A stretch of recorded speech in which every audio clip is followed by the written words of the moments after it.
Qolgan ishga qor yog'adi degani shu bo'lsa kerak, mana qor ham yog'ib ketdi.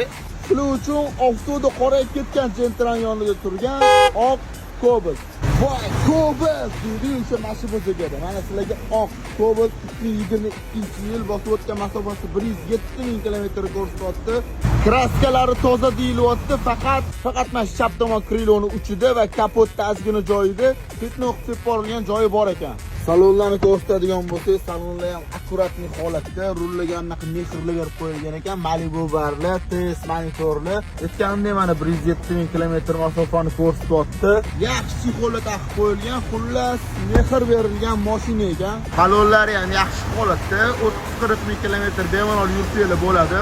Xullas umumiy olib keladigan bo'lsak, mashinaning sostoyanasi zo'r, o'zingiz uchun yana bir rot tekshirib olishingiz mumkin. Egalari bilan kelishilingan holda buni narxi 10.300 deb belgilandi. Pastda nomerlarni qoldiramiz.